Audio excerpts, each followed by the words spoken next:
Welcome to the Softball Intramural Captains Meeting. Please remember that your registration is not complete until your team has at least 10 players on the roster, and remember to take the quiz at the conclusion of this video. As a captain, you have numerous responsibilities that contribute to everyone's enjoyment of the intramural program. The first and most important is that you understand all rules and policies and that you relay that information to your team members prior to competition. In the remainder of this video, we will review some of the basics of the program. However, should you have any questions or concerns, please email us at imsports@stolaf.edu. Remember that intramurals is a college-sponsored activity. Therefore, the administrative staff reserves the right to change any team name for any reason. Additionally, if a team name violates the college's code of conduct, the students involved may be charged by the dean's office. In most sports, during registration, you will have the option to set up time preferences for your team. When scheduling, we do our best to accommodate those preferences. However, it may not always be possible. If your team needs to make a schedule change, you must give at least 3 business days written notice for the reschedule to be considered. As with most things, the more notice you give, the better chance we will be able to accommodate. When games are canceled due to weather, we will look at the facility time and space available and do our best to make up those games. However, reschedules are never guaranteed. Your team's roster is an important responsibility for you as the team captain. For one thing, only players on the printed roster are eligible to play for your team in playoffs, so it is paramount that you get everybody added to the roster. Adding players to a roster is a 2-part process. First, you need to invite the players to the team on IM Leagues. Second, your teammates must accept the invitation by signing the electronic waiver. If a player is not on the roster, they can still sub or be added to the score sheet on site. However, they will need to present their student ID card to do so. Additionally, no team can have more than 2 club or varsity athletes in the same or a related sport. The rationale for this policy is to ensure that intramurals remains recreational in nature.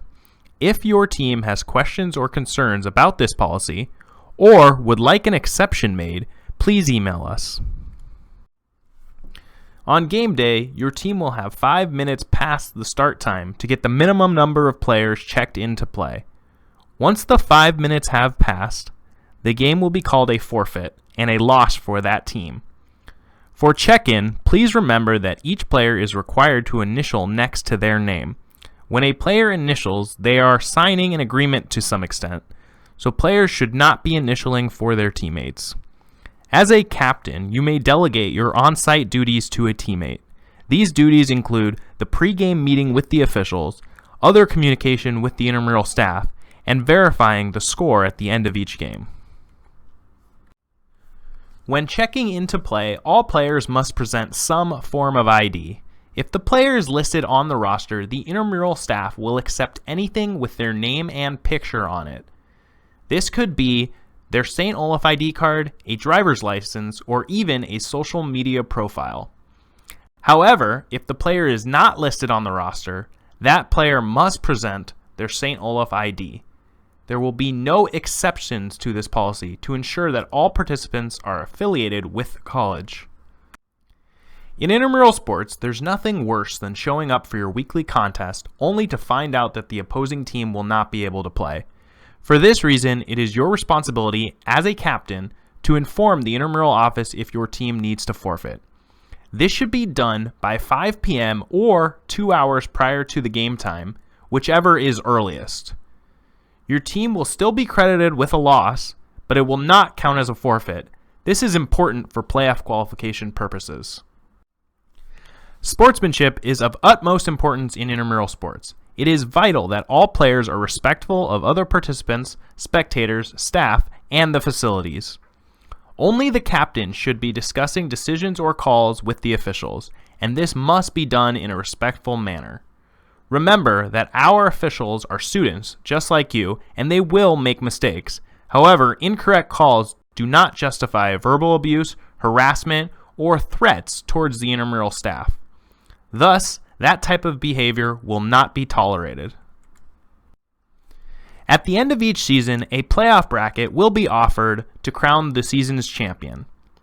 The amount of facility time will determine how many teams will make the playoffs. At the discretion of the intramural staff, teams who have forfeited or had discipline issues may be disqualified from the playoffs. Remember that teams cannot add players or utilize subs during playoffs.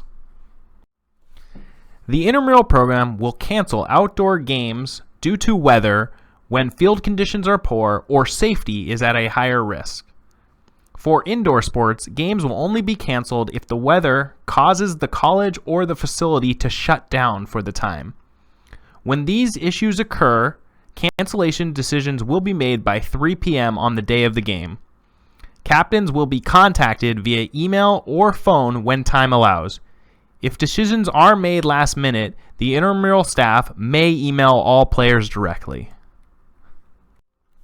For questions and concerns regarding the program, our contact information is listed below. Email or phone is preferred for most issues. Should you need an in-person meeting, we suggest you email or call first to set up an appointment.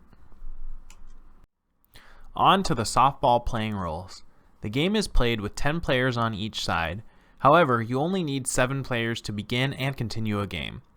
All players present must be listed in the batting order. The game is played to 7 innings, and you need to play at least 3 innings for the game to count. No new innings can be started after 50 minutes of play. Additionally, after 4 full innings, the mercy rule of 15 runs will be implied. The fielding team must have a pitcher and a catcher, unless they are playing shorthanded, in which case the catcher can be provided by the batting team. If a ball is thrown out of play, each runner is awarded 2 bases, either from the time of the pitch or the time of the throw, depending on the situation. When pitching, the ball must be tossed underhanded, and the height of the arc must be above 6 feet and below 12 feet tall. The strike zone is over the plate between the shoulders and the knees. Each at-bat will begin with a 1-1 count. Batters are permitted 1 courtesy foul on a 2-strike count. That is, if the count is 1-2 and the batter fouls a pitch off, they are still at bat. However, if they foul a second pitch off, then they are out and no runners can advance. Bunting is not permitted in intramural softball. Additionally, players are encouraged to slide on close plays in order to get their head down in case of an errant throw. However, this is not required. Interference may be called when a runner impedes with a fielder's ability to make a play on a batted ball. This does not include thrown balls. However, the umpire may determine that the runner intentionally interfered with a thrown ball and could also call interference. In either case, the runner is out and the play is dead. No runners are permitted to advance. Additionally, the umpire has discretion to call other runners out should they believe that other runners would have been put out if the interference had not occurred.